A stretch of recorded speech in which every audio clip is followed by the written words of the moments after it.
과학의 발전으로 인해 우리는 과거에는 상상하지 못했던 많은 일들을 현실 세계에서 누리며 살고 있죠. 하지만 정작 인간으로서의 삶에 관한 근본적인 문제에 대해서는 아직도 그다지 밝혀진 것이 많지 않은데요. 그 중 하나가 죽음에 대한 내용은 거의 없다는 거죠.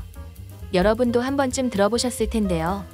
거의 죽음에 이르렀다 기적적으로 다시 살아난 사람들은 유체이탈 경험을 말하며 지나온 자신의 삶이 눈앞에 스쳐 지나갔다거나 인생의 중요한 기억이 떠올랐었다거나 매우 밝은 빛을 봤다는 경험담을 말하기도 하는데요.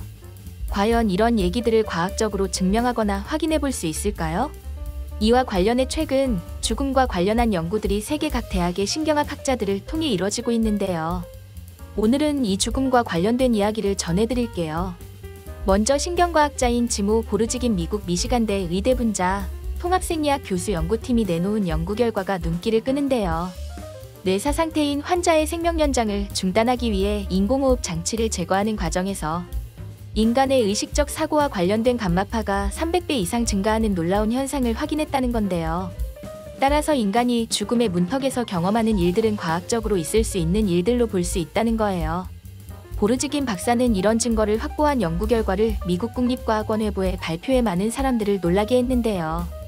그에 따르면 기존의 의학계는 심정지를 죽음의 기준으로 삼고 있으며 이를 임상적으로 죽음이라고 정의하고 있지만 이번 연구 결과로 기존의 죽음에 대한 정의가 과연 정확한 건지에 대해 검토할 필요가 있는 결과가 나왔다는 거예요.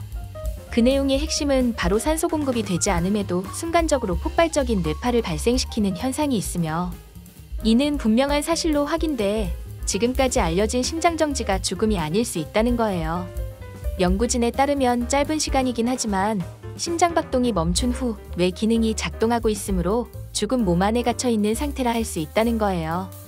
이는 의사가 사망하셨습니다 라고 사망 선고를 내릴 때 심지어 임상적으로 죽은 자가 이를 들을 수도 있다는 것을 의미한다는 거예요.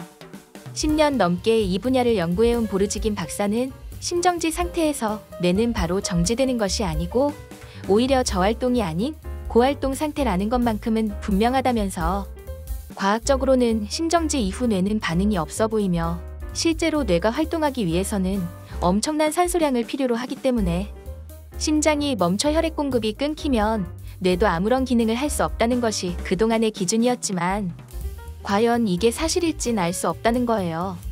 그는 자신의 연구 결과는 이제 시작 단계일 뿐임을 강조하며 아직 연구할 부분이 많다면서 우리가 아직 이해하지 못하지만 우리의 뇌가 산소 부족에 대처하는 내생적 메커니즘을 갖추고 있는 것은 확실해 보인다며 이제부터 죽어가는 뇌에선 왜 이토록 활발한 활동이 일어나는가?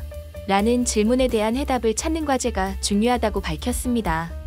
왜냐하면 지금까지 믿어왔던 죽음의 메커니즘이 만약 잘못된 것이라면 수없이 많은 사람들에게 너무 이른 사망 진단을 내리는 오류를 범하고 있기 때문이라는 거예요. 죽는 순간 우리의 뇌에서는 도대체 어떤 일이 일어나고 있는 걸까요? 여러분은 심정지와 뇌정지 둘 중 어느 순간이 죽음의 기준이 되는 게 맞다고 생각하시나요?